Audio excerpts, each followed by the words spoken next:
जय हिंद दोस्तों, स्वागत है आपका आपके अपने परिवार में। कैसे हैं आप लोग, बताइए भाई। राधे राधे, गुड इवनिंग सभी को, गुड इवनिंग। कैसे हैं? गुड इवनिंग भाई, गुड इवनिंग, गुड इवनिंग। कैसे हो भाई, बता दो। बाल बच्चे सुखी हैं, संपन्न हैं, सब ओके है?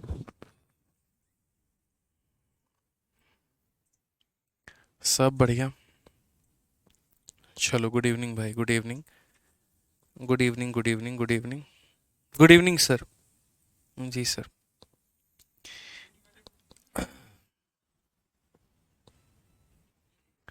जल्दी से सभी लाइव आ जाओ भाई।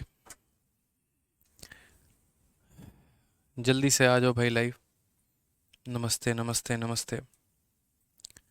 लाइव आ जाइए। चलिए। तो लास्ट क्लास में हम लोगों ने जो क्वेश्चन किए थे वो 175 तक कर लिया था, और इस क्लास में हमें क्वेश्चन नंबर 176 से आगे सभी सवालों को करना है। तो क्या आप तैयार हैं? बताइए जल्दी से क्वेश्चन नंबर 176 के लिए। बहुत अच्छी बात है, बहुत शानदार। सभी के सभी तैयार हैं भाई। ठीक है, तो चलो आओ शुरू करते हैं। क्वेश्चन नंबर 176 क्या कहा गया है, पढ़ो ज़रा। तो क्वेश्चन नंबर 176 में मेरे भाई हमसे बोला गया है कि ए बी सी अपने वेतन का क्रमशः 8%, 7%, 9% भाग एक ट्रस्ट में दान कर देते हैं। ए और बी के वेतन समान हैं तथा उनके दान में 259 रुपये का अंतर है। ए और बी का कुल दान सी के दान से 1185 रुपये अधिक है। ए का जो कुल दान है वो ए बी सी के कुल वेतन का कितना प्रतिशत है? एक बहुत ही प्यारा सवाल, बहुत ही बढ़िया सवाल। मतलब आप बनाने चाहोगे तो लगेगा कि हाँ, आप कोई सवाल बना रहे हो। और सबसे बड़ी बात है कि ये सवाल पहले सीपीओ में पूछा गया था, उसके बाद ये सीजीएल में आया है, और उसके बाद में तब जाकर विभिन्न विभिन्न परीक्षाओं में ये पूछा गया है। इस क्वेश्चन का लेवल काफ़ी अच्छा है, और मैं इसके बैच में मैं इसे कई बार करा चुका हूँ। और इत्तेफाक की बात देखो, एक साल मैंने करवाया था और अगले साल वापस से यही क्वेश्चन जो है वो पेपर में आ गया। तो कुल मिलाकर इसके ऊपर में दो सवाल मैंने रखे हैं जो कि दोनों सेम तरीके के दिखते हैं। पहला वाला जो सवाल है वो पूछा गया था मेरे भाई 2020 में, और दूसरा क्वेश्चन पूछा गया था 2021 में। वेरी ब्यूटीफुल क्वेश्चन है यहाँ पे। अगर हम बात करें तो क्या कहा गया, एबीसी ने डोनेट किया है किसी ट्रस्ट को मेरे भाई। तो एक हमारा ए है, दूसरा हमारा बी है, और तीसरा हमारा कौन है, तो सी है। किसी ने 8%, किसी ने 7%, किसी ने 9% डोनेट किया है, और ए और बी का जो सैलरी है वो सेम है। तो अगर हम बात करते हैं, मान लेते हैं एकदम बेसिक से चल रहे हैं, इसकी सैलरी 100x मानते हैं, इसकी सैलरी 100x मानते हैं, और इसकी सैलरी 100y मानते हैं। क्योंकि ए और बी का जो सैलरी है वो सेम है, तो ये हमारा इनकम हो जाएगा। उसके बाद में डोनेशन की अगर हम बात करें, तो ए ने 8% डोनेट किया है तो हमारा 8x हो जाएगा, बी ने 7% डोनेट किया है तो 7y हो जाएगा, और सी ने 9% डोनेट किया है तो 9y हो जाएगा। ठीक है। उसके बाद क्वेश्चन में यहाँ पर क्या कहा गया है, क्वेश्चन में कहा गया उनके डोनेशन का जो अंतर है वो 259 है। उनके डोनेशन का जो अंतर है वो कितना है, 259 है। और यहाँ पर इनके डोनेशन का जो अंतर होगा वो मेरे भाई कितना होगा, तो बोलोगे सर इसका डोनेशन 8 है, इसका डोनेशन 7 है, तो डिफरेंस हमारा कितने का है, तो डिफरेंस हमारा x का है, तो x की वैल्यू 259 है। अब भाई x की वैल्यू अगर 259 है ना, तो आप यहाँ पर इसकी वैल्यू, इसकी वैल्यू, इसकी वैल्यू, इसकी वैल्यू, सबकी वैल्यू आप यहाँ पर निकाल सकते हो। हालांकि मैं अगर आपको बोलता तो शुरू में ही आप यहाँ सवाल में देखते, बोलते कि यहाँ पर दोनों सेम कमा रहे हैं, एक 8% डोनेट करता है, एक 7% डोनेट करता है। अगर मैं आपकी जगह होता तो just to be very honest, मैं यहाँ पर इतना नौटंकी, इतना ड्रामा नहीं करता। मैं सीधा सीधा बोलता कि जितना रुपया ए कमा रहा है उतना ही रुपया बी भी कमा रहा है। यहाँ पर ये 8% डोनेट कर रहा है और ये 7% डोनेट कर रहा है, और इसका डिफरेंस जो है वो सवाल में दिया गया है कितना, 259। तो मैं ये मान के चलता 1% का मान 259 है, तो 1% का मान 259 है, तो 259 इंटू 00, ताकि 100% का मान निकल जाए। ये यहाँ पर हो जाता 259 इंटू 00, यहाँ पर ये 100% का मान निकल जाए। तो वही बात है, x का मान निकाल के 100 से गुना कर दो तो ये 100x 100x हो गए यहाँ पे। ये जो व्यक्ति है अपनी सैलरी का कितना परसेंट डोनेट कर रहा है, 8%, यहाँ पर तो आप लिख सकते हैं, निकालने की आवश्यकता नहीं है। और बी अपनी सैलरी का कितना डोनेट कर रहा है, तो 7% कर रहा है, निकालने की आवश्यकता नहीं है। ज़रूरत होगी तो निकालेंगे, नहीं ज़रूरत होगी तो नहीं निकालेंगे। इस व्यक्ति की सैलरी को 100 वाई मान चुके हैं, तो इसका डोनेशन इसका 9% यानी 9 वाई है। अब क्वेश्चन में यहाँ पर क्या कहा गया है ज़रा पढ़िए। The total donation of A and B is 1185 more than that of C. A का और बी का डोनेशन देखो, ए की सैलरी, ए जो डोनेट करता है अपने सैलरी का 8% और बी डोनेट करता है 7%। चूंकि दोनों की सैलरी बराबर है तो इसका 8% निकालना, समझना मेरी बात को, और फिर उसका 7% निकालना। अलग अलग मत करो, सीधा सीधा पूरी सैलरी का 15% निकाल दो। 10,000 का 8% और 10,000 का 7%, तो इससे बेहतर है 10,000 का कितना निकाल दे, 15% निकाल दे। तो यहाँ पर बोला गया है कि भैया ए के डोनेशन को और बी के डोनेशन को जो है वो हमारे सी के डोनेशन से कितना ज़्यादा है, तो सी के डोनेशन से 1185 ज़्यादा है। यानी डोनेशन ऑफ ए, यहाँ पर आप डोनेशन जैसे शब्द का इस्तेमाल कर सकते हैं कि सर यहाँ पर डोनेशन ऑफ ए हो जाएगा प्लस हमारा डोनेशन ऑफ बी हो जाएगा, and that is equal to 1185 more than the donation of C. यहाँ पे ए का डोनेशन कितना है, पूरी सैलरी का 8%, बी का डोनेशन पूरी सैलरी का 7%। तो पूरी सैलरी का 8%, पूरी सैलरी का 7%, तो पूरी सैलरी का 15%। तो हम यहाँ बोलेंगे सर सीधा 25900 का 15% यहाँ पर जो होगा, ठीक है, 15/100 यहाँ पे, वो बराबर होगा किसके, तो that will be equal to 1185 and plus यहाँ पर 9y, ये हमारा इसके बराबर में होगा। अब अगर हम बात करते हैं यहाँ पर, तो हम बोलेंगे सर 2 0 से हमारा 2 0 खत्म है। क्या हम कोई वैल्यू को कॉमन लेकर काट सकते हैं ताकि हमारा कैलकुलेशन आसान हो जाए, तो 3 से काट पाएंगे। यदि हम 3 से काटने की कोशिश करेंगे तो 3 हमारा 5 बार में काटेगा। 3 से काटेंगे, 3 का 3 गुना 9, उसके बाद में 9 बार में 27 और 5 बार में 15, और 3 से काटेंगे तो 3 बार में ठीक है। 259 का 5 गुना मेरे भाई, यहाँ पर 259 का कितना गुना, 5 गुना, तो 250 का 5 गुना कितना होता है, 1250, और 9 पचे 45, यानी कितना हो जाएगा, 1295। ठीक है, कोई दिक्कत की बात यहाँ बता दो जल्दी। उसके बाद में ये बराबर हो जाएगा हमारे किसके, तो 1295 से हमारा 395 खत्म हो जाएगा मेरे भाई, और ये बराबर हो जाएगा हमारे 3y के। तो यहाँ पर हम बोलेंगे 1295 से 395 चला गया तो 900 बराबर हो जाएगा हमारे किसके, 3y के। तो यहाँ से y का मान हमारा 300 आ जाएगा, और अगर y का मान हमारा 300 आ जाएगा तो क्वेश्चन में जो हमसे पूछा गया है वो हम यहाँ पर बता पाएंगे कि donation of A and C is what % of total salary of A, B and C. तो जो हमसे यहाँ पर बोला गया कि किसका किसका डोनेशन देखना है, ए का डोनेशन देखना है, और किसका डोनेशन देखना है, तो बोला गया सी का डोनेशन देखना है, और बोला गया इनका जो डोनेशन है वो यहाँ पर ए की सैलरी प्लस बी की सैलरी प्लस सी की सैलरी का कितना % है। तो ये संख्या इस संख्या का कितना % है पता करने के लिए इसको इसके साथ में डिवाइड करके क्या करेंगे, 100 से मल्टीप्लाई कर देंगे। समझ में आ गया बात। अब ए का डोनेशन कितना होगा, तो बोलोगे सर ए का डोनेशन इस संख्या का 8%, परसेंटेज से दोनों जीरो खत्म, 8 इंटू 9 72 का 2 7, 8 पचे 40 और 7 47 का 7 4, 8 दूनी 16 और 4 20, 2072, प्लस हमारा सी का डोनेशन हमारा कितना होगा, 9 इंटू वाई मेरे भाई। यहाँ पर वाई का मान 300 है तो 9y का मान हो जाएगा हमारा 2700। उसके बाद में यहाँ पर ए की सैलरी, बी की सैलरी और यहाँ सी की सैलरी, ए प्लस बी की सैलरी सीधा यहाँ पर जोड़ कर लिख देते हैं, तो 25,900 25,900 50,000 और यहाँ पर 51,800, तो 51,800 तो ए और बी की सैलरी मिलकर हो चुका है। और उसके बाद में सी की सैलरी कितनी होगी, तो 100 इंटू 300, यानी 300 को 100 से गुना करोगे तो कितना, 300 को 100 से गुना करोगे तो इतना, यानी कुल मिलाकर मेरे भाई यहाँ पर कितना हो जाएगा, तो यहाँ 81,800। तो बोलोगे सर 81,000 कितना हो जाएगा, 800, और इंटू कितना हो जाएगा सर, तो इंटू हमारा हो जाएगा 100%। ठीक है दोस्त, यहाँ पर 2 0 से तुम्हारे दोनों ज़ीरो खत्म हो गए, यहाँ पर हो जाएगा 4,772। अगर आप यहाँ पर एक लास्ट स्टेप करोगे तो आप यहाँ पर बोलोगे सर देखो 2700 और 2 4700, 4772 4772, और इसको डिवाइड करना है किसके साथ में, 818 के साथ में। 8 6 48 होता है तो 6 से तो वैल्यू कम होगी, और 6 से कम हमारा एक ही ऑप्शन है, option number B for Baahubali, ये हमारा करेक्ट आंसर है। हमें एग्जैक्ट वैल्यू निकालना भी नहीं है, क्योंकि देखो यार 800 का 6 गुना, अगर ये 800 भी होता ना तो 800 का 6 गुना 4800 होना चाहिए था, लेकिन ऊपर वाली वैल्यू 4800 से कम है, मतलब 6 गुने से कम है, तो 6 गुने से कम कौन सा ऑप्शन होगा, तो ऑप्शन नंबर जो बी होगा वो करेक्ट आंसर होगा। ठीक है, काफ़ी बच्चे क्लास में लेट आए हैं और फिर कह रहे हैं एक बार फिर से बता दीजिए, फिर से बता दीजिए। तो पहली बात, आप लोग क्लास में लेट मत आइए। बड़ी विनती है आप लोगों से, देखिए बहुत अच्छे तरीके से रोज़ रोज़ एक ही बात कहते हैं, लेट मत आइए तो लेट मत आइए, लेकिन आप लोग सुधरेंगे हैं नहीं।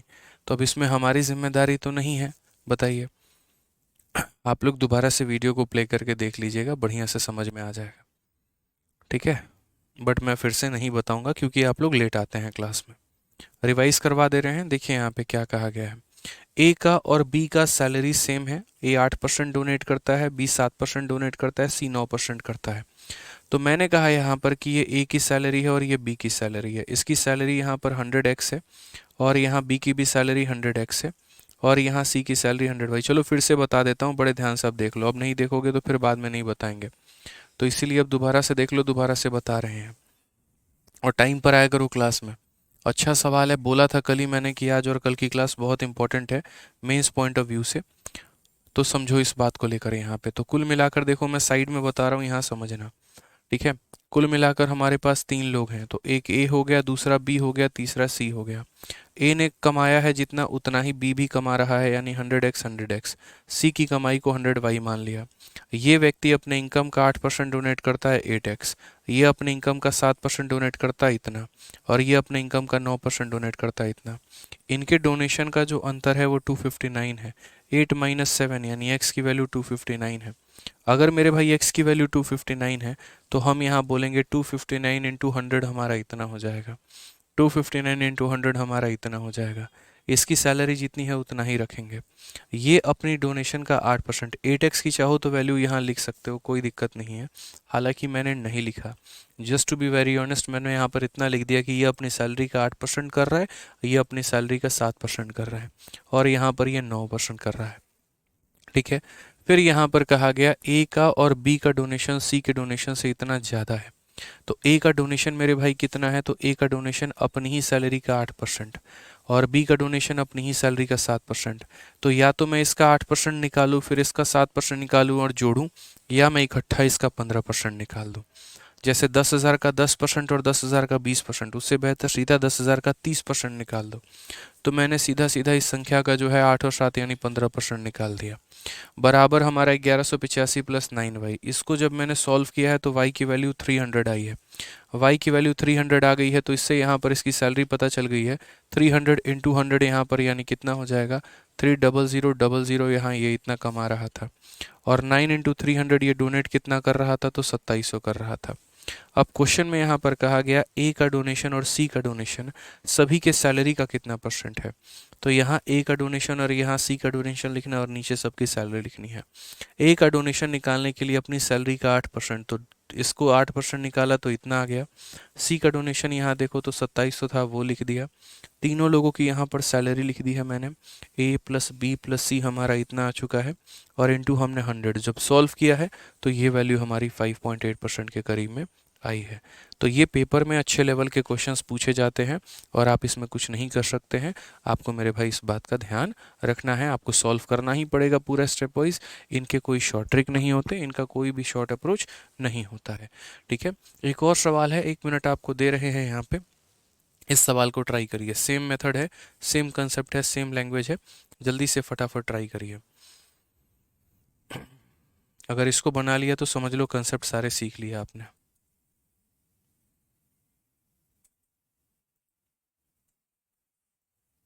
जल्दी से बनाओ मेरे भाई, यहाँ पर एक और सवाल दे रहे हैं आपको,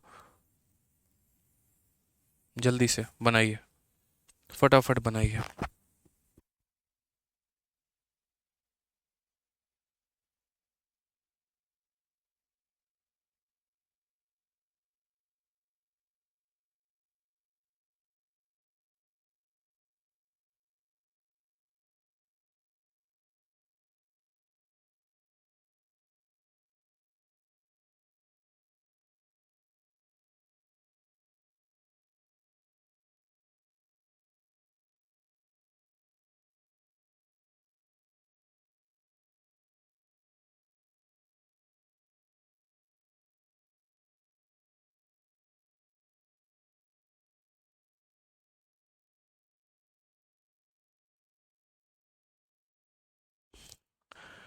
बताइए।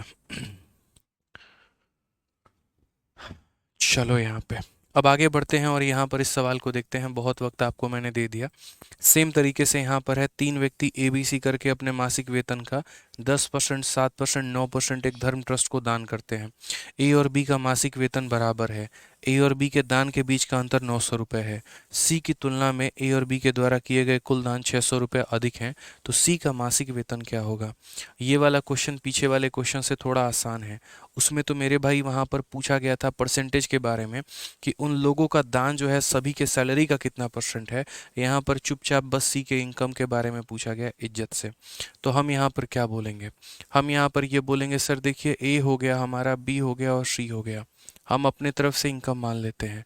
ए मान लीजिए सर 100x कमा रहा है। क्वेश्चन में कहा गया जितना ए कमाएगा उतना ही बी कमाएगा, तो बी भी 100x कमाएगा। सी की कमाई इन दोनों से अलग है, तो इसीलिए इसको 100y मान लिया। उसके बाद डोनेशन के बारे में अगर हम देखें तो ए ने 10% डोनेट किया है, 100 का 10% 10x होता है।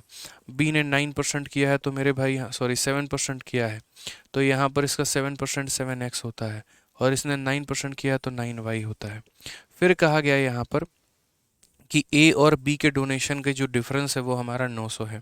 यहाँ पर अगर आप देखोगे ए और बी के दान के बीच का अंतर 900 रुपये है। तो ए ने कितना दान किया है, 10 दान किया है, और यहाँ पर इसने कितना दान किया है, 7 किया है। तो 10 माइनस 7 यानी 3x का मान कितना है, तो बोलोगे सर 3x का मान हमारा 900 है। अगर 3x का मान हमारा 900 है तो x का मान कितना निकल के चला आएगा, 300। x का मान कितना निकल के चला आएगा, 300। अगर x का मान 300 निकल कर चला आएगा तो फिर यहाँ रखोगे तो 300 इंटू 100 30,000 इसकी सैलरी, 300 इंटू 100 30,000 इसकी सैलरी, ऐसे कर करके आएगी। ठीक है। अब क्वेश्चन में यहाँ पर क्या कहा गया है ज़रा वो देखो। कहा गया total donation of A and B 600 more than that of C. आप यहाँ पर ए का डोनेशन लिखो, आप यहाँ पर बी का डोनेशन लिखो, और ये हमारा 600 रुपया ज़्यादा है किसके डोनेशन से, तो सी के डोनेशन से। अब हम यहाँ पर बोलते हैं ए ने डोनेट कितना किया है, 10x, और बी ने कितना किया, 7x। 10x प्लस 7x हमारा कितना हो जाएगा, 17x हो जाएगा। और यहाँ पर ये बराबर हो जाएगा किसके, तो बोलोगे सर 17x बराबर होगा हमारे 600, और जमा हमारा कितना हो जाएगा, तो जमा हमारा हो जाएगा यहाँ पर डोनेशन ऑफ सी यानी 9y के। अगर हम कायदे से देखेंगे तो बोलेंगे सर 17 इंटू हमारा 300, ठीक है, वो 600 हमारा आकर इधर माइनस में हो जाएगा, और ये बराबर हो जाएगा हमारे 9y के। तो यहाँ पर 5100 में से मेरे भाई 600 निकल गया, तो कुल मिला के 4500 बचेगा, जो कि हमारा 9y की वैल्यू होगी। 9 से काटेंगे तो y का मान जो आ जाएगा 500 के करीब में। अब y का मान अगर 500 आ जाएगा तो क्वेश्चन में बोला गया है कि सैलरी ऑफ सी, यहाँ पे कि सी ने कितना कमाया है। तो अगर हम सी की बात करते हैं तो सी ने 100y कमाया है, तो सी की जो सैलरी होगी वो 100 इंटू वाई का मान यानी 100 इंटू 500, यानी अगर हम बात करें तो 50000 करेक्ट आंसर है। कौन सा ऑप्शन है यहाँ पर, तो option number B for Baahubali बिल्कुल सही उत्तर है। ठीक है। तो पहले क्वेश्चन में परेशानी होती है क्योंकि नया लैंग्वेज है यार, बढ़िया क्वेश्चन है, भाषा ट्विस्टेड है हर दूसरे स्टेप पे, यहाँ पे तो प्रॉब्लम तो आएगी, लेकिन जब आप उसके 2-3 क्वेश्चंस लगा लेते हो ना तो वो आपके लिए बड़ा आसान सा नजर आने लगता है। पीछे वाले क्वेश्चन में क्या था, जैसे यहाँ पर सिर्फ सी की सैलरी निकाल के छोड़ देना था, लेकिन इस क्वेश्चन में क्या था, सी की सैलरी निकालना था, फिर उसके बाद उसका डोनेशन भी निकालना था, फिर यहाँ ए और सी के डोनेशन का बाकी लोगों के साथ में परसेंटेज भी पता करना था कि ये कितना परसेंट है। तो वो काम हमारा एक एक्स्ट्रा बढ़ गया था। ठीक है भाई, क्लियर है ये बात यहाँ पे। चलिए आ जाइए। अब यहाँ पर 178 देखिए, 178 हमसे क्या कहा गया है ज़रा पढ़िए। अगर हम 178 की बात करते हैं तो पढ़ो ज़रा मेरे भाई यहाँ पे। फिर से इस क्वेश्चन को हम आपको बनाने को दे रहे हैं, और फिर से हम आपको दे रहे हैं कितना, 30 सेकंड। जितने भी बढ़िया बढ़िया सवाल है 1-1 मिनट हम सवालों को बनाने को देंगे आपको, ताकि मेरे भाई आपकी थोड़ी सी बुद्धि खुल पाए यहाँ पे। बस नहीं तो फिर उसके बाद में क्या होगा कि आप क्वेश्चन बना नहीं पाओगे, और फिर जो है यहाँ पे समझ नहीं पाओगे जब हम समझाएंगे तो हम चाहते हैं कि आप सवाल को जो है पहले समझो। क्या होता है, बनाने के दौरान में हम लोग क्वेश्चंस को कई बार पढ़ते हैं, और पढ़ते पढ़ते हमें उसके आधी भाषा खुद से क्लियर हो जाती है। तो आप पहले इससे पढ़िए, इसको अच्छे तरीके से बनाने की कोशिश करिए, फिर तब हम बताएंगे आपको।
हाँ जी भाई साहब, बताइए। बताइए, आप लोगों से बना? पूरा का पूरा 1.5 मिनट का वक्त लिया आप लोगों ने सवाल को बनाने में। आप कहते हो रिवीजन करो, लेकिन लाइव क्लासेस 7 AM, और क्या क्या लिख रहा है मेरे भाई, 7 AM से 10 PM तक होता है, कैसे रिवीजन करें? तो मेरे भाई एकदम तुम भी तो वही हो चुके हो कि हम एक ही दिन में जो है सारा खाना खत्म करेंगे। किसने कहा सारे सब्जेक्ट पढ़ने को, ये बताओ। जब तैयारी पूरी नहीं है तो मात्र 3 सब्जेक्ट पढ़ो यार। अब भाई एक बात बताओ, यहाँ पर 4 4 5 5 क्लास आप ले रहे हो तो इसमें गलती किसकी है? बोलिए। 3 सब्जेक्ट लीजिए, मैथ इंग्लिश रीजनिंग लीजिए, जीएस को कुछ देर के लिए रोक दीजिए। जब इनमें से कोई भी एक टॉपिक का सिलेबस आगे बढ़ेगा तब जीएस पढ़िएगा। ऐसा थोड़ी है कि खाली खाना खाना है, पचाना नहीं है भाई। खाओ और पचाओ, बस ये यहाँ पर काम करो, इतना। आ जाओ, सवाल को पढ़ो, क्या कहा है। स्वास्तिक अपने आय का 20% बचाता है, जबकि शेष राशि भोजन, किराए, शिक्षा और खरीदारी पर खर्च करता है। आय का 15% भोजन पर खर्च किया जाता है, जबकि 12,800 किराए पर, 32,000 शिक्षा पर, 7200 खरीदारी पर खर्च किए जाते हैं। खरीदारी पर खर्च की गई राशि कुल राशि या कुल खर्चे की जो है वो 11.25% है। तो भोजन पर कितना खर्च किया जाता है, ये कहा गया है। यानी स्वास्तिक जो है अपने इनकम का 20% सेव करता है। तो जैसे मान लीजिए ये हमारे स्वास्तिक भाई हैं, दो चीज़ें होती हैं। एक इनका सेविंग होता है यहाँ पे, जो कि कितना होता है, तो सेविंग का जो परसेंटेज है वो साफ तौर पर कहा गया कि 20% सेव करते हैं। इट मीन्स जो यहाँ पर ये एक्सपेंस कर रहे हैं, तो ये एक्सपेंस कितना करेंगे? तो बोलोगे गुरुजी 80% एक्सपेंस करेंगे। ठीक है। अब इसके बाद यहाँ पर इनका पैसा कहाँ जाता है? तो वाई ही स्पेंड द ठीक है, he save 20% of his income and spend the remaining amount on food, rent, education, shopping. देखो, पहला खाने पे, फिर किराया पे, फिर बच्चों के पढ़ाई लिखाई पे, फिर शॉपिंग पे। ठीक है। अब अगर हम बात करते हैं यहाँ पर, तो एक्सपेंस के कितने पार्ट हो गए? तो कुल मिला के मेरे भाई 4 पार्ट हो गए।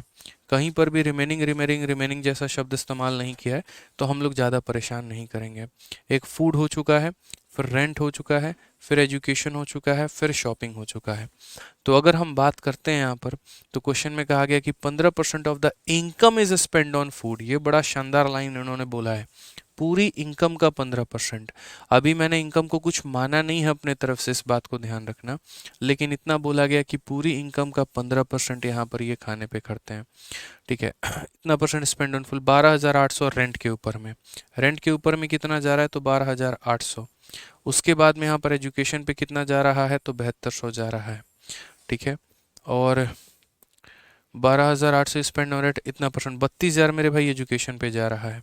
एजुकेशन पे कितना जा रहा है? तो 32,000 मेरे भाई यहाँ पर जा रहा है। और उसके बाद में यहाँ पर जो है शॉपिंग पे कितना जा रहा है? तो शॉपिंग पे मेरे भाई 7200 जा रहा है। ठीक है। बोला गया the amount spend on shopping is इतना percent of the total expenditure. ये मेरे भाई जो शॉपिंग पर इसने खर्च किया है ना, ये शॉपिंग पे जो खर्च किया है, तो शॉपिंग पे खर्च किया गया जो पैसा है वो एक्सपेंडिचर का कितना परसेंट है? तो 11.25। कितना परसेंट है? तो 11.25। अभी मैं यहाँ पर इसको लिख ही नहीं रहा हूँ, यहाँ पर ये वाला पार्ट मैं लिख ही नहीं रहा हूँ। ये 15% है, लेकिन 15% किसका है? तो आप बोलोगे सर पूरी इनकम का 15%। एक होता है एक्सपेंडिचर का 15%, जी नहीं, बिल्कुल भी नहीं। इस बात को समझिएगा, ये एक्सपेंडिचर का 15% नहीं है, ये पूरी इनकम का 15% है। हाँ, थोड़ा सा अगर आप रिलेट करना चाहो तो आप ऐसा कर सकते हो कि सर एक काम कर लेते हैं, हम यहाँ पर इनकम को 100x मान लेते हैं। 100x का 20% सेव कर रहा है, यानी कोई 20x सेव कर रहा है। तो यहाँ पर एक्सपेंस कितना करेगा? तो 80x एक्सपेंस करेगा सर यहाँ पे। आप ऐसे कर लो। उसके बाद में 100 का 15%, तो 100 का 15% कितना हो जाएगा? 15x हो जाएगा। तो अभी तक मैंने जो लिखा है वो मेरे भाई पूरा का पूरा डेटा मैंने क्लियर कर दिया है आप लोगों के आगे, कि यहाँ पर इसकी इनकम होती है 20% सेव कर लेता है, 80% खर्च कर लेता है। यहाँ पर इसके 4 टुकड़े होते हैं, रेंट पर इतना, एजुकेशन पर इतना, सेविंग पर इतना।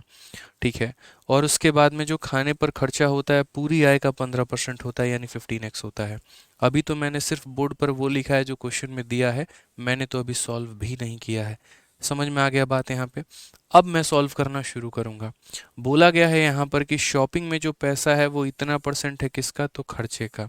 तो बोला गया है यहाँ पर कि मनी फूड पर कितना खर्च हुआ है, यानी ये जो शॉपिंग पर जो है मेरे भाई, ये 7200 जो है, ये 7200 किस संख्या का मान है? तो ये 7200 बोलोगे सर यहाँ पर 80 का किसका मान है मेरे भाई? तो यहाँ पर 80x का कितना परसेंट है? तो 80x का 11.25% है। ATX का 11.25% है। देखो, जिसका मान दिया गया होता है उससे डिवाइड करते हैं, 1000 बार समझाया है। ये जिसका मान है, यानी ये किसका मान है, तो खर्चे का इतना परसेंट, तो मेरे भाई क्या करना है, उससे डिवाइड। और आपको पता क्या करना है कि खाने पर कितना खर्चा हुआ है, तो खाने पर जो खर्चा हुआ है 15x, तो उससे मेरे भाई मल्टीप्लाई करना है। बस आप इतना समझ लो। तो जिसका मान दिया होता है उससे डिवाइड करते हैं, और जिसका मान पता करना होता है उससे गुना करते हैं। प्रैक्टिकली बताएं तो ये सब इतना ड्रामा नौटंकी करने की कोई आवश्यकता नहीं थी। आप यहाँ पर क्वेश्चन के लैंग्वेज को देखते हुए समझ सकते थे कि ये जो है हमारा सेविंग है, और ये जो सेविंग है मेरे पूरे खर्चे का इतना परसेंट है, और मुझे फूड का निकालना है तो मात्र इतना करना है। ऊपर का जो फ्लो चार्ट है वो मैंने आपको समझाने के लिए लिखा, लेकिन कहीं पर भी कैलकुलेशन के लिए उसकी कोई आवश्यकता नहीं है। अल्टीमेट जो क्वेश्चन का सोल आकर डिपेंड होता है, जो उसकी आत्मा है, वो यही है। ठीक है, बाकी तो ऊपर के दिखावटी चीज़ें थी यहाँ पे डराने के लिए, धमकाने के लिए। अब अगर हम बात करते हैं तो देखो समझना, पहली बात, जब आप ये परसेंट हटाते हो तो नीचे कितना आता है, तो 100 आता है। उसके बाद में एक और बात को समझो, अगर आप ये और हटाते हो तो नीचे 2 और जीरो चले आते हैं। ठीक है, ये नीचे कभी भी 4 जीरो नहीं रहते, ये ट्रांसफ़र हो जाते हैं ऊपर में, क्योंकि बट्टे के नीचे बट्टा नहीं रहता, तो ये नीचे के 4 जीरो को मैं अब ट्रांसफ़र करूँगा ऊपर में। तो आप ऐसे भी समझ जाओगे, आप ऐसे भी मेरे भाई समझ जाओगे, सर इसका दशमलव हटाए थे तो 2 जीरो यहाँ चला गया था, और ये परसेंट वाला 2 जीरो और चला गया तो 4 जीरो चले गए। एक्स तो नाम के लिए मैंने लिया था ताकि आपको परेशान कर सकें, असल में तो एक्स की कोई आवश्यकता भी नहीं थी। 0 से हमने काटा 0 बार में, 8 से हमने काटा मुन्ना कितनी बार में, 90 बार में, 15 से हमने काटा है कितनी बार में, तो बोलोगे सर 15 का 7 गुना 105। ठीक है, और 15 से 5 बार में। फिर उसके बाद यहाँ पर क्या हो जाएगा, 15 का 5 गुना 75 होता है, और 15 का 6 गुना 90 होता है। 5 से अगर काटोगे मेरे भाई तो यहाँ पर हो जाएगा 2000 बार में। 2000 का 6 गुना कितना होता है, 12000 होता है। यही तुम्हारा उत्तर हो जाएगा। और क्या चाहिए मेरे भाई, option number B for Baahubali सही उत्तर आ जाएगा। तो आराम से छोटी छोटी चीज़ें थी, छोटे छोटे पॉइंट्स थे, यहाँ ध्यान रखने थे, इनकम को बांटना था सेविंग में और खर्चे में, और सारे स्ट्रक्चर्स को बनाने थे। जो दिया गया था वो खर्चे का इतना परसेंट था, जो पता करना था वो इतना था, और हमने यहाँ पर जो है इसे आसानी से हल कर लिया, बिना किसी परेशानी के, बिना किसी दिक्कत के। अब यहाँ पर आ जाइए, चलिए मेरे भाई, क्या कहा गया इस सवाल में, एक और सवाल पढ़ते हैं। एक और वेरी ब्यूटीफुल क्वेश्चन, आप यकीन मानिए आपको लगेगा कि असली परसेंटेज तो आप पढ़ रहे हैं वो यहीं पढ़ रहे हैं, असली परसेंटेज तो आप यहीं पढ़ रहे हैं मेरे भाई, दिल से बता रहा हूँ मैं, इतना प्यारा परसेंटेज, इतना मज़ा आ जाएगा। क्या कहा गया है, ज़रा पढ़ो यहाँ पर। बोला गया है कि एक व्यक्ति का मासिक वेतन 1,60,000 था, वह 3 मतों में, ठीक है, वो बोला गया कि वह 3 मंदों, व्यक्तिगत और पारिवारिक खर्च पी, कर जो है टी, और शिक्षा ऋण ई पर खर्च करता है। बाकी शेष धन उसकी बचत है। पी जो है वो आय का 50% था, तथा ई पी का 20% था, और टी ई का 15% था। जब उसके वेतन में 30% की वृद्धि हुई तो उसने पी का जो प्रतिशत स्तर पहले जितना ही रखा, लेकिन ई पी का 30% हो गया और टी ई का 20% हो गया। दोनों बचतों का योग कितना है? ज़रा परसेंटेज की अपनी पहली क्लास को याद करो और यहाँ पर इस क्वेश्चन को देखो। ज़मीन आसमान का फ़र्क आया है आपके लेवल में, समझ रहे हैं आप इस बात को लेके। और ये सवाल तो ऐसे होते हैं ना, इंसान शुरू से पढ़ते पढ़ते लास्ट तक जाते जाते भूल जाता है शुरू में दिया क्या था। 4 बार तो पढ़ना पड़ता है भाई इनको, लेकिन धीरे धीरे प्रैक्टिस आप लोगों की बेहतर बना देगी। अभी देखिए हम यहाँ पर क्या कह रहे हैं। Monthly salary of a person was इतना, 1,60,000, ये क्या है, तो मंथली इनकम है। यानी आज मैं कितना कमा रहा हूँ, तो आज मैं 1,60,000 कमा रहा हूँ, सीधा सीधा हिसाब किताब मेरे से लो भाई, 1,60,000। वो यहाँ पर he use to spend on 3 head, personal and family expense, जिसको पी नाम दिया गया है। फिर उसके बाद देखो 3 तरह के खर्चे हैं, एक पी नाम का, फिर एक टी नाम का, फिर एक ई नाम का, और इन सब में से जो माइनस करने पर आता है वो लास्ट में आता है मेरे भाई सेविंग। जो लास्ट में आता है वो क्या आता है, सेविंग आता है। तो पढ़ लीजिए, he use to spend on 3 heads, personal, tax and education loan. बोला गया जो बाकी हो जाती है सेविंग, तो personal, tax, education loan, income में से तीनों को घटा देंगे तो सेविंग आ जाएगा। पी के बारे में कहा गया कि पी 50% अपने इनकम का था।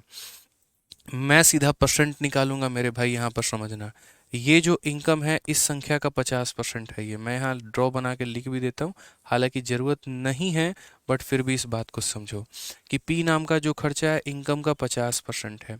1,60,000 का 50% कितना होता है, यानी उसका आधा, यानी 80,000 होता है। बस मेरे भाई बात खत्म। फिर यहाँ पर कहा गया ई नाम का जो पर्सन है वो 20% है पी का। ठीक है, मैं उधर यहाँ पे साइड में लिख देता हूँ। ठीक है, ये कितना है तो बोला गया सर 50% है। अब उसके बाद जो ई नाम का यहाँ देखो टी जो है, क्या बोला गया, पढ़ना ज़रा अच्छे से। ठीक है, ई वॉज 20% ऑफ पी, तो पहले मेरे भाई पी आएगा यहाँ पे। ठीक है, पहले यहाँ पर कौन आएगा, ई आएगा। तो ई के बारे में चर्चा किया गया कि ई जो है इस संख्या का कितना परसेंट है, तो ई इस संख्या का 20% है।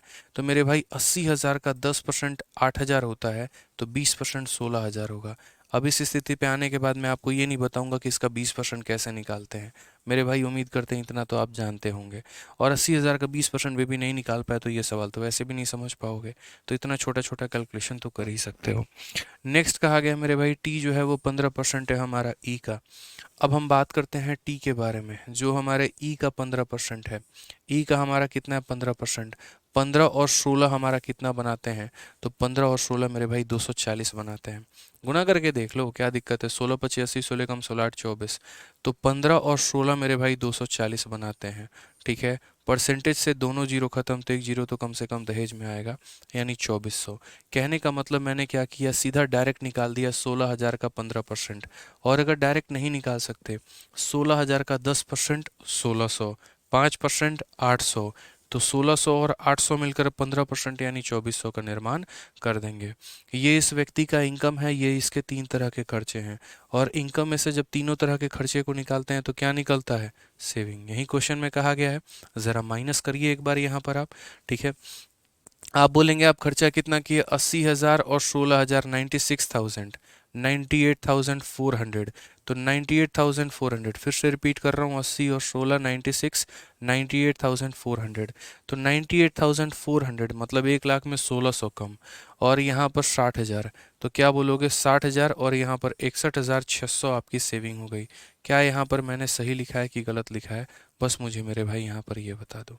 सही लिखा है मैंने, फटाफट मैंने माइनस कर दिया इसके अंदर में से ये तीनों टर्म को, तो 61,600 आ गया। ठीक है, अब जरा सवाल पर चलते हैं। नेक्स्ट हम पढ़ते हैं क्या बोला गया, when his salary got raise by 30%। अब उसका नया इनकम क्या हो गया, इसको 30% से बढ़ा दिया गया। तो नया वाला इनकम जो है उसको 30% से क्या किया गया, तो दोस्त यहाँ बढ़ाया गया।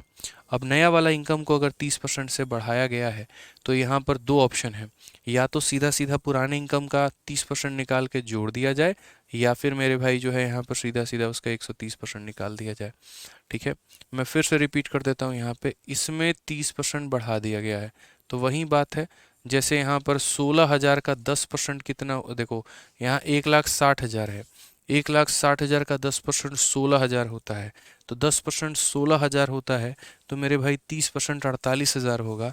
तो जब हम इसमें 48,000 जोड़ेंगे तो 48,000 जोड़ने पे इसकी जो इनकम आ जाएगी वो 2,08,000 आ जाएगी। कितनी हो जाएगी, 2,08,000। थोड़ा फास्ट रखेंगे अपने आप को कैलकुलेशन में। ठीक है, इक्याई दहाई सैकड़ा हजार 10,000 लाख, सही है मेरे भाई, कोई दिक्कत नहीं है। नेक्स्ट लाइन क्या बोला गया, when his salary got increase by इतना, he maintained the percentage level of P. Percentage level of P का मतलब क्या हो गया, पी पहले जितना परसेंट था पी आज भी उतना ही परसेंट है। यानी पी कितना परसेंट था, 50%। किसका, इनकम का। तो आज भी मेरे भाई यहाँ पर पी जो रहेगा वो 50% रहेगा, किसका, इनकम का। सीधा सीधा हिसाब किताब है। तो 2,08,000 का यहाँ पर जो है वो रहेगा 1,04,000 मेरे भाई, कोई दिक्कत की बात नहीं है।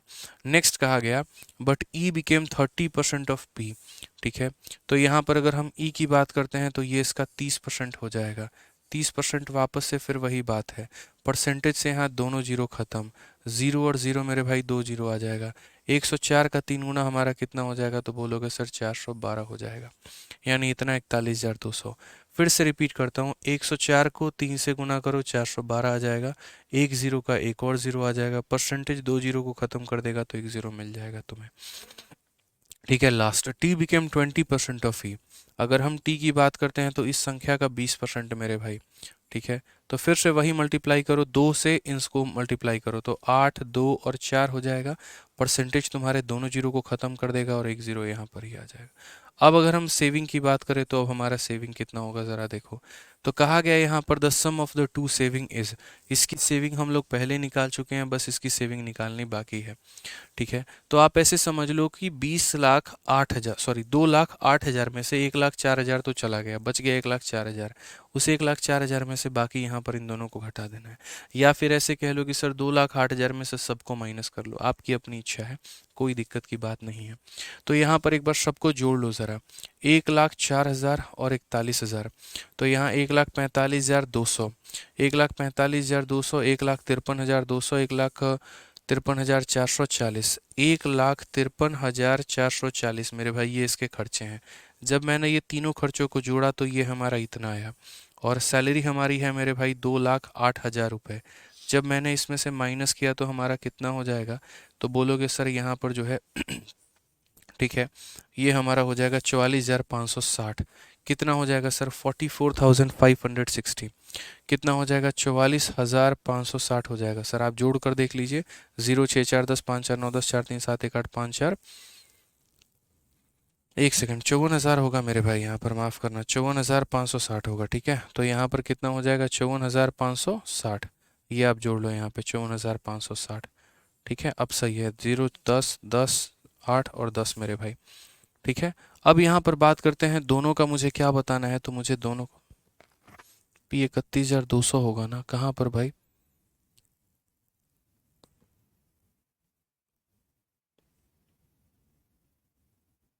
ओके हाँ एक सेकंड, यहाँ 312 होगा। सही कह रहे हैं निर्पान भाई, कोई नहीं, तो वैल्यू हमारी और बढ़ जाएगी, 31,200 होगा। तो यहाँ पर अगर 31,200, ठीक है कोई दिक्कत नहीं है, यानी हमने 10,000 खर्चा कम कर दिया तो सेविंग 10,000 बढ़ जाएगी, तो ये 64,000 आ जाएगा फिर। ठीक है, तो सही है, कोई दिक्कत नहीं है। आप यहाँ देख लीजिए, आप लोग यहाँ पर जब इसमें से माइनस करोगे, ये अपने इनकम में से सारे खर्चे माइनस करोगे तो 64,560 आ जाएगा। अब 64,560 आ जाएगा तो ज़रा इन दोनों को जोड़ो, तो आप बोलोगे सर ये 0 हो गया, फिर ये हमारा 6 हो गया, फिर ये 6 5 1 11, ठीक है, 4 1 5 1 6 और 6 6 12। सर ये हमारा आंसर हो जाएगा, यानी 1,26,160, 1,00,000। ठीक है, 0 हो गया हमारा, 6 हो जाएगा, 6 5 1 11,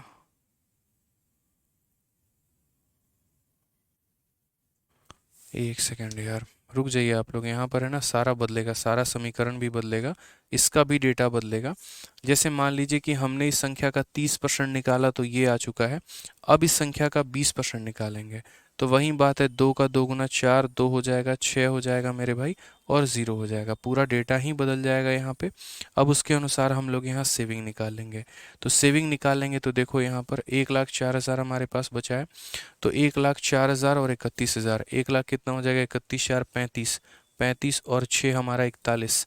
ठीक है, तो यहाँ पर हो जाएगा 1,41,000, 1,41,440 मेरे भाई, आप जोड़ के देख लीजिए, 1,04,000 में 31,000 जोड़ेंगे, 1,35,000, 1,35,200, 1,41,200, 41,440, तो 1,41,440 ये हमारा है, और पूरा हमें माइनस करना है कितने में से, तो 2,08,000 में से, यही हमारी इनकम है। तो अगर 10 से 4 6 हो गया, 9 से 4 5 हो गया, 7 से 1 6, फिर 10 से 4 6 मेरे भाई, 66560, 6 हो गया, 6 हो गया, 5 हो गया, 6 हो गया, 0 हो गया, ये हमारी सेविंग है। एक बार आप लोग चेक कर लीजिए कि करेक्ट है कि नहीं। ठीक है, तो ये हमारी सेविंग हो गई। अब हमें यहाँ पर क्या करना है, हमें बोला गया है कि दोनों सेविंग का सम बता दो, तो दोनों सेविंग का जो सम है वो मेरे भाई कितना होगा, तो सिंपल है, 60 60 120, यानी 1,20,000 हो गए, और 6,000 एक 7,000 8,000 के करीब में आएगा आपका, यानी 128,160 ये हमारा आएगा। आप जोड़ लीजिए तो 0 हो गया हमारा, 6 हो गया, 6 5 1 11, 6 1 7 1 8 और 6 6 12, 1,28,160, option number B for Baahubali. तो ये क्वेश्चन जो था मेरे भाई, यहाँ पर ये मेंस लेवल का क्वेश्चन था और बढ़िया सवाल था, मतलब जहाँ पर इनकम के बारे में बहुत ही बेहतरीन तरीके से बोला गया था कि इस संख्या का 50%, फिर 20%, फिर 15% जो बच गया वो सेविंग, इस संख्या का 50%, फिर 30%, फिर 20% जो बच गया सेविंग, और मुझे यहाँ पर दोनों के सेविंग का जो सम है वो हमें बताना था। ठीक है, चलिए आ जाइए। नेक्स्ट हमारा ऐसा ही सेम एक और क्वेश्चन एक और क्वेश्चन था हमारा, एक और वो भी हमने दिया है, शायद वो हमने आपको प्रैक्टिस शीट में दे दिया है। सेम डिट्टो हमारा सेम क्वेश्चन है, और ई हमारा इतना परसेंट है, पी हमारा इतना परसेंट है, वो सेम वाला क्वेश्चन मैंने आप लोगों के शीट में डाल दिया है। तो बहुत ही बढ़िया सवाल है मेरे भाई, आप लोग उसको बनाइएगा, मज़ा आएगा मेरे भाई। सवाल जिस तरीके के मैंने शीट में डाले हैं ना, एक से एक बढ़िया बढ़िया बढ़िया बढ़िया लेवल के क्वेश्चन आपको देखने को मिलेंगे। ठीक है, जो कि दिमागों को खोलेंगे। यही होता है असली परसेंटेज का हमारा विकास, जहाँ पर हम थोड़ा कैलकुलेशन भी अपना अच्छा करते हैं और कंसेप्ट भी अच्छा करते हैं। ठीक है, आइए चलिए मेरे भाई यहाँ पर नेक्स्ट क्वेश्चन की बात करते हैं। अगला सवाल यहाँ देखते हैं, अगला सवाल क्या कहा गया है, पढ़िए। ठीक है, पढ़िए मेरे भाई यहाँ पर। देखो मैं दोबारा से एक्सप्लेन कर देता हूँ क्वेश्चन में कैसे बोला गया था। एक व्यक्ति का इनकम 1,60,000 था, तो मैंने यहाँ पर वो रखा हुआ है। फिर वहाँ बोला गया, पहला लाइन पढ़ लो यहाँ पर, जो उसका पी था वो 50% था, इनकम था, इसका 50% ये रहा। फिर उसके बाद पी का 20% ई है, तो यहाँ 8,000 का मतलब 80,000 का 20% 16,000, फिर 16,000 का 15% इतना। तुम्हारे इनकम में से तीनों खर्चे निकाल देंगे तो मेरे भाई सेविंग निकल के चला आएगा। अब यहाँ बोला गया है कि यदि इसके इनकम को 30% बढ़ा दें, यानी यदि इसके इनकम को इतना कर दें, तो अब जो पी है वो इसका 50% है, यानी इसका आधा है। जो ई है वो इसका 30% है, यानी इतना है। और जो टी है वो इसका 20% है, यानी इतना है। अब अपने इनकम में से तीनों खर्चों निकाल दो तो सेविंग निकल जाएगा। और आपको यहाँ दोनों का सेविंग बताना है, तो दोनों का सेविंग आपने जोड़ के बताया है। ठीक है, चलिए आ जाइए यहाँ पर नेक्स्ट क्वेश्चन देखते हैं, अगला सवाल समझते हैं क्या है। वेरी ब्यूटीफुल क्वेश्चन, और ऑफलाइन में लगभग हर बच्चे का ये डाउट रहता है, और कई बार मेरे सामने मेरे से डाउट पूछा है, या तो डाउट टीचर लोगों से डाउट पूछा है। इस क्वेश्चन में बच्चों को मेरे भाई डाउट होता ही होता है। कैसे करेंगे ज़रा पढ़िए। तो कहा गया कि एक निर्माण इकाई में यह देखा गया कि कच्चे माल की जो कीमत है उसमें 25% की वृद्धि हुई है, और श्रम लागत कच्चे माल की लागत से 30% बढ़कर कच्चे माल की लागत का 38% हो गई है। कच्चे माल की खपत कितने प्रतिशत कम की जाए ताकि लागत को वृद्धि से पहले की लागत के बराबर रखा जा सके। तो अगर हम बात करते हैं, तो in manufacturing unit it was noted that price of raw material has increase by 25। जैसे मान लीजिए कि पहले रॉ मटेरियल कितने का आता था, तो पहले रॉ मटेरियल अगर आप देखेंगे, कच्चा माल जो होता है जिससे कोई भी सामान का निर्माण होता है, जैसे यहाँ पर अगर पेन बनाना है तो इसके लिए कच्चा माल जो है वो प्लास्टिक है। फर्नीचर का कुछ भी बनाना है तो कच्चा माल लकड़ी है। ठीक है, तो अगर हम देखेंगे तो बोला गया सर रॉ मटेरियल की जो हमारी कीमत है वो कीमत हमारी 25% से बढ़ गई है। यानी पहले उसकी कीमत होती थी, और अब यहाँ पर कीमत में कितने का इजाफा आया है, तो 25% का सर यहाँ पर इजाफा आ गया है। तो पहली लाइन यही बोली है कि price of raw material has increase by 25 and labour cost has gone from 30% of cost of raw material to 38% of cost of raw material. जो लेबर है ना मेरे भाई, यहाँ पर वो लेबर का अपना ही ड्रामा है। वो लेबर यहाँ पर क्या करता है, सीधा सीधा रॉ मटेरियल के ऊपर में अपना पैसा लेता है। ठीक है, एक होता है यहाँ पर कि लेबर का चार्ज 30% से बढ़ गया, इसका मतलब यहाँ जो लेबर का चार्ज लगता था ना, अब 30% बढ़ाकर मेरे भाई कुछ नया चार्ज निकालेंगे। बट यहाँ पर ये वाला सीन नहीं है, यहाँ रॉ मटेरियल वाला सीन नहीं है कि जैसे रॉ मटेरियल का कीमत 25% से बढ़ गया तो पुराने कीमत में 25% जोड़ दोगे तो नया कीमत आ जाएगा। ये हमारा रॉ में कर सकते हो, लेकिन लेबर कॉस्ट में ऐसा नहीं कर सकते।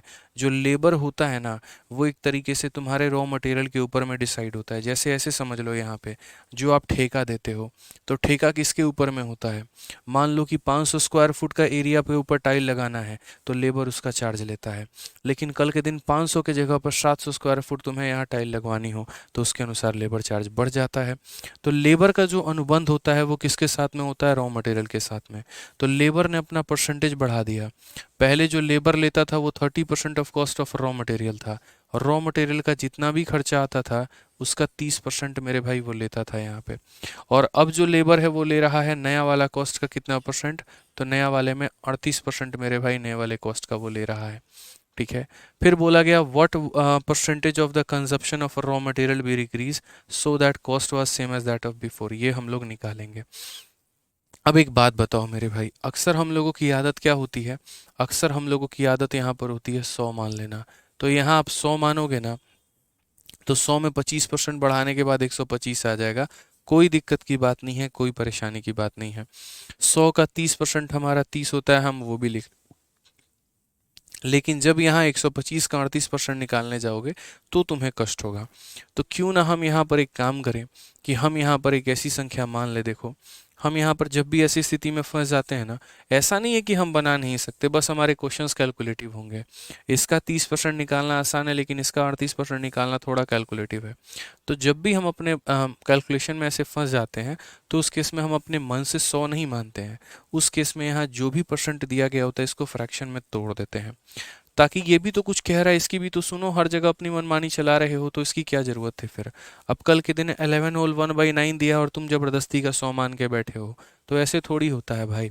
उसकी भी कुछ बात मानो, उसकी भी कोई अपनी इज्जत है। तो उसकी जब बात मानोगे तो वो क्या बोलना चाहता है वो समझो। ये कहना चाहता है कि 25% का जो फ्रैक्शन होता है वो 1/4 होता है। यानी अगर पहले लेबर कॉस्ट 4 रुपया था, तो अब 4 में 1 बढ़ गया है तो 5 हो गया है। तो 4 से 5 हो रहा है वैल्यू। कितना हो रहा है? तो बोलोगे 4 से 5 हो रहा है। अब भाई 4 से 5 हो रहा है, तुम्हारी ये बात मान गए कि 4 से 5 हो रहा है। बट मेरी भी एक बात मानोगे, यहाँ पर मेरे भाई 4 के जगह तुम 400 ले लेना, ताकि ये 5 के जगह 500 बन जाए। अब बोलोगे 400 क्यों लिया? ताकि उसका परसेंट निकालना आसान हो। 4 का 30% निकालना मुश्किल है भाई। 40 का 30% निकाल लो, वो आसानी से निकल जाएगा, या 400 का 30% निकाल लो, वो निकल जाएगा। लेकिन 4 का मुश्किल रहेगा। तो हाँ, रेशियो ज़रूर रहेगा इनके बीच में 4 और 5 का। बट हम 4 के जगह 400 मान लेंगे, 5 के जगह 500 मान लेंगे। अब ज़रा हमारा सवाल देखो बाकी लोगों की तुलना में कितना तेज़ी में बनेगा। ठीक है। तो 400 का 30%, 4 × 3 कितना हो जाएगा? 12। एक जीरो का जीरो, और परसेंटेज से दोनों जीरो खत्म। 5 × 38, 5 × 38 कितना होता है? तो बोलोगे सर 190 हो जाता है, और परसेंटेज से हमारे दोनों जीरो खत्म। कितना आसानी से आ गया बताओ। और नहीं तो पहले समझ रहे थे कितना कैलकुलेशन जा रहा था। अब ज़रा समझना मेरी बात। अब यहाँ सामान बनाने का जो कॉस्ट आ रहा है वो कितना आ रहा है? तो पहले यहाँ पर मेरे से रॉ मटेरियल 400 लगते थे, लेबर 120 लगता था, मेरा सामान 520 रुपया में बन के तैयार हो जाता था। बट अब मुझे सामान बनवाने में जो है वो कितने का खर्चा आ रहा है? 500 रुपया का सामान और 190 रुपया लेबर, यानी 690 रुपया का खर्चा हो रहा है। ठीक है। मैं क्या चाहता हूँ ये बताओ। मैं चाहता हूँ कि द परसेंटेज, यहाँ पर the percentage of consumption of raw material be reduced to reduce to so that keep the cost as same as that before। मैं चाहता हूँ यार, पहले मेरा कलम इतने में बन के तैयार होता था, अब मेरी कलम इतने में बन के तैयार हो रही है। मैं चाहता हूँ कि इस कीमत को वापस से यहाँ पर लेकर आऊँ। तो इस कीमत को यहाँ पर लेकर आने के लिए क्या करना होगा? तो कीमत को कम करने के लिए मुझे अपने रॉ मटेरियल को अब कम पे लाना होगा। क्योंकि देखो, मैं रॉ मटेरियल कम में लेकर आऊँगा, जाहिर सी बात है कंजप्शन कम करूँगा, क्योंकि देखो रेट तो जितना है उतना है। तो अगर मैं कंजप्शंस को कम करूँगा तो लेबर चार्ज भी कम हो जाएगा, और लेबर चार्ज भी कम हो जाएगा तो फाइनली मेरा कॉस्ट भी कम हो जाएगा। इसीलिए एग्जामिनर ने यहाँ जो शब्द इस्तेमाल किया है, उसने ये कहा है कि तुम अपने रॉ मटेरियल के अंदर में कितने की कटौती करोगे। ढंग से पढ़ लीजिए कि कच्चे माल की खपत में कितने परसेंट की कमी की जाएगी। उसकी खपत को तुम कम करोगे तो लेबर कॉस्ट भी ऑटोमेटिक कम हो जाएगा। और लेबर कॉस्ट भी यार, जहाँ पर 10 किलो सामान बनाना है तो 10 किलो के हिसाब से लेबर लगेंगे, लेकिन अगर 1000 किलो बनाने को बोल दे तो लेबर कॉस्ट भी वैसे ही भागेगा। तो वही बात है यहाँ पर कि कच्चे माल की खपत की कमी करेंगे तो लेबर कॉस्ट भी कम हो जाएगा। तो उससे क्या होगा, हम अपने पैसे को पुराने वाले रेट पे खर्चे पे लेकर आ सकते हैं। यानी अल्टीमेटली आसान भाषा में बोले तो तुम्हें इस संख्या को इतना बनाने के लिए कितने परसेंट की कमी करनी होगी? तो बोलोगे सर परसेंटेज डिक्रीज बराबर। ज़्यादा यहाँ लेक्चर ना देते हुए इसको हमें इतना बनाना है। कितने की कमी की मैंने? 170 की कमी की है। कितने के ऊपर में की है भाई ये कमी? तो 690 के ऊपर में की है। इनटू कितना करेंगे? तो बोलोगे सर 100%। लो भाई, तुम्हारा आंसर आ गया, जीरो से जीरो खत्म। 1700 को 69 से भाग करोगे, कितना आ जाएगा तुम्हारा आंसर? तो 1700 को जब तुम 69 से भाग करोगे तो 70 का 2 गुना 140, कितना? लगभग 2 बार में, यानी उसके बाद में। ठीक है। तो 69 का 2 गुना कितना हो जाएगा? तो बोलोगे सर 138 हमारा। 138 दो हमारा कितना हो जाएगा? 220। 240, और 40 और 30 हमारा 70। ठीक है। तो यहाँ पर 320 के करीब में जाएगा। उसके बाद 69 का लगभग कितना गुना? 4 गुना। तो यहाँ पर कौन सा ऑप्शन है? 24 से एक ही ऑप्शन है, ऑप्शन नंबर जो सी है वो करेक्ट आंसर है। तो आंसर हमारा होगा 24.6%। हो सकता है आपके शीट में कोई और आंसर दिया हो, या पता नहीं जो भी हो, बस इसका सही उत्तर जो है वो 24.6 भी है। मुझे तो आंसर भी याद है, क्योंकि मैं कई बार डाउट बता चुका हूँ बच्चों को। ठीक है। तो यहाँ पर क्या था कि यहाँ पर लेबर जो रॉ मटेरियल का दाम है वो 25% बढ़ गया, तो मैंने अपने मन से, अपनी इच्छा से, अपने दिल से इसे 400 माना था। ऐसा नहीं है आप इसको 1000 मानोगे तो भी आपका आंसर आएगा, आप इसे 100 मानोगे तो भी आएगा, वो आपकी अपनी इच्छा के ऊपर में, कोई दिक्कत नहीं है। तो मैंने 400 माना था तो 25% बढ़ाने पर ये 500 हो चुका था। ठीक है। पहले लेबर का चार्ज इस संख्या का 30% लगता था, अब लेबर का चार्ज इस संख्या का 38% लगता है। पहले मेरा सामान 400 प्लस 120 520 में बन के तैयार हो जाता था, अब मेरा सामान 500 प्लस 190 इतने में बन के तैयार होता है। मैं चाहता हूँ पहले के बराबर मेरी कीमत लगे, तो मुझे कितना अपने आप को कम करना होगा। तो यहाँ पर जैसे मानो मेरा कोई स्टाफ था, जितनी सैलरी इतनी थी, उसके बाद में बढ़ाकर मैंने इतना कर दिया। कोविड का समय है, अब मैं नहीं चाहता हूँ उसको नौकरी से निकालूं, तो उसकी सैलरी को कम करना है। तो कितना कम करेंगे, तो बोलोगे 170 की कमी, कितने के ऊपर में, 690 के ऊपर में, इनटू मेरे भाई कितनी हो जाएगी, तो 100%। क्लियर है। तो कोई भी क्वेश्चन मेरे दोस्त, मेरे भाई, मुश्किल नहीं है, सबको बस समझना है, जानना है और सीखना है यहाँ पे। ठीक है। एक और क्वेश्चन देखिए, एक और क्वेश्चन यहाँ पर क्या कहा गया है, जरा पढ़िए।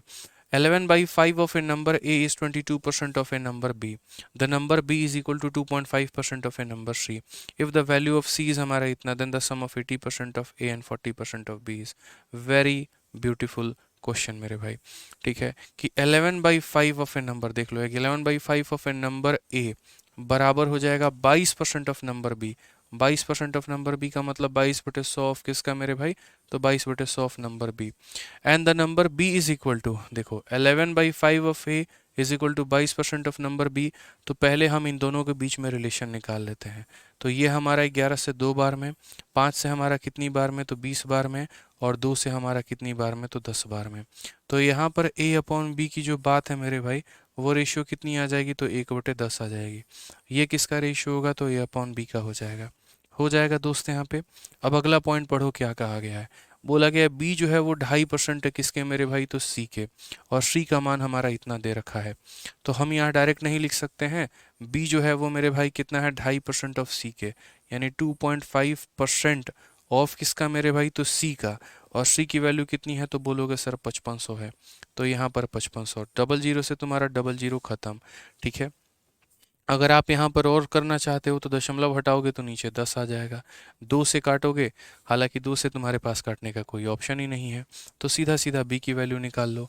25 का 5 गुना 125 का 5, 12 पास में, 25 5 125 और 12 137, यानी 137.5।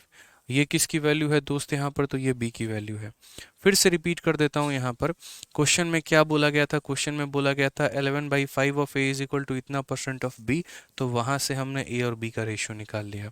फिर उसके बाद में कहा गया था बी जो है वो 2.5% है किसके, सी के। तो यहाँ पर हमने बी बराबर 2.5% ऑफ सी का मान, यानी बी का मान निकल कर आ गया।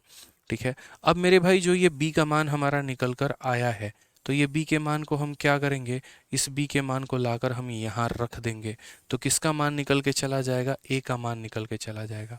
यानी अल्टीमेटली अगर आप यहाँ पर इस बी को यहाँ ना लिख के आप यहीं पर भेजे होते ना, तो आपको यहाँ पर क्या करना होता, तो आप यहाँ पर ये बात बोलते, गुरुजी बात ऐसी है कि यदि आपको ए का मान निकालना है तो बी को 10 से भाग कर दीजिए, सीधा सीधा बी को क्या कर दीजिए, 10 से भाग कर दीजिए। तो आज मुझे मेरे भाई ए का मान निकालना है, मुझे इस संख्या को 10 से भाग करना है। 10 से भाग करने का मतलब दशमलव हमारा इधर की तरफ और खिसक जाएगा, तो ए का मान हमारा इतना हो जाएगा, ये हमारा ए का मान हो जाएगा। ठीक है। कोई दिक्कत की बात यहाँ पे, कोई परेशानी की बात है तो बता दीजिए यहाँ पे। ठीक है।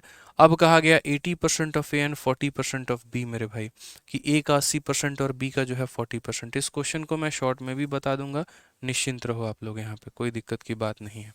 ठीक है। तो यहाँ पर मेरे भाई क्वेश्चन में क्या कहा गया, 80% of A and 40% of B.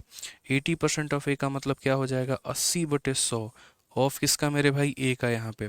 तो यहाँ हो जाएगा 13.75, और प्लस उसके बाद कितना हो जाएगा, 40% ऑफ बी, तो यहाँ पर हो जाएगा 40/100, और कितना हो जाएगा मेरे भाई बी का, यानी 137.5 का। अब मेरे पास दो ऑप्शन है, या तो मैं पूरे के पूरे सवाल को हल करूं, या मैं यहाँ पर डिजिटल सम का प्रयोग करूं। मैं शॉर्ट में बताऊंगा, टेंशन मत लो, यहाँ पे परेशानी होने की बात ही नहीं है, कोई दिक्कत की बात ही नहीं है, मैं सब कुछ बताऊंगा। फिलहाल मेरे पास यहाँ पर दो ऑप्शन है, तो पहले मैं एक काम करता हूँ, सभी ऑप्शंस के डिजिटल सम निकाल लेता हूँ। तो यहाँ पर 8 और 8 16 को आपस में जोड़ेंगे 7, 8 4 12 को जोड़ेंगे डिजिटल सम 3, 7 5 12 जोड़ेंगे 3, 6 6 12 जोड़ेंगे 3। यार सारे ऑप्शंस के डिजिटल सम तो सेम ही है। अब जब सारे ऑप्शंस के डिजिटल सम सेम है तो हम यहाँ पर क्या करेंगे, तो हम यहाँ पर फिर सॉल्व भी करेंगे। फिर क्या फ़ायदा है यहाँ पर। तो अगर हम बात करते हैं सर सॉल्व करने को लेकर, तो इसका 8 गुना करके 10 से भाग करना है। आप समझना, 8 पचे 40, ठीक है, 4 पास में, 8 सते 56, 4 60 का 0, 6 पास में, 8 तिरके 24, 6 30 के 0, 3 पास में, 8 एकम 8 3 11।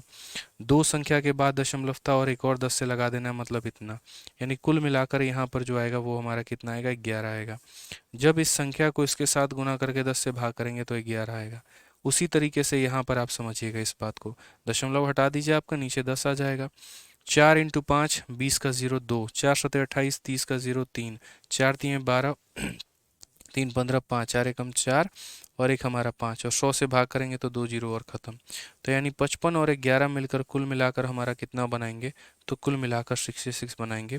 ये हमारा करेक्ट आंसर होगा option number D for Devsena. ठीक है, option number D for Devsena जो होगा वो हमारा क्या होगा, तो करेक्ट आंसर होगा।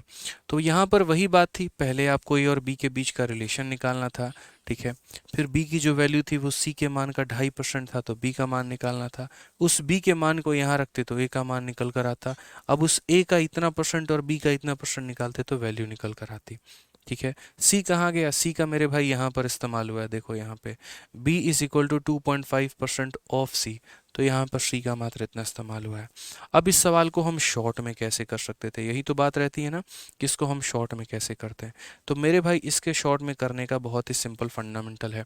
ठीक है, आप यहाँ पर क्या करो, बार बार इसको मत बदलो, ए को बी के रिस्पेक्ट में, बी को सी के रिस्पेक्ट में, इतना बदलने की आवश्यकता नहीं है। मैं आपको हिंट देता हूँ, आपको सिर्फ यहाँ पर लास्ट में जो है ये बदलने की आवश्यकता है। 80% of A plus 40% of B, आप सीधा सीधा मेरे भाई इसी पे बदल दो, आपका काम खत्म हो जाएगा। सीधा लास्ट में बदलो।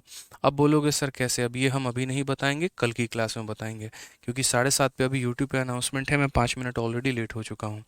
तो आप लोग इसको ट्राई करके लेकर आइएगा बढ़िया तरीके से।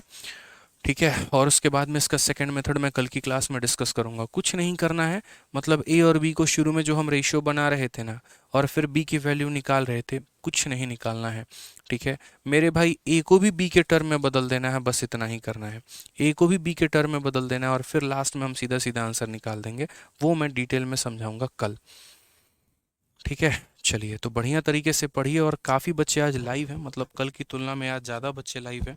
देखो बढ़िया सवालों के लिए जो है सभी के सभी मोटिवेटेड हैं, तो बढ़िया से पढ़ो। बाकी अभी यूट्यूब पर एक प्यारी सी उत्तर प्रदेश वाले बच्चों के लिए अनाउंसमेंट है, तो मिलते हैं मेरे भाई अभी यूट्यूब पर। आज के लिए इतना ही, धन्यवाद, थैंक यू।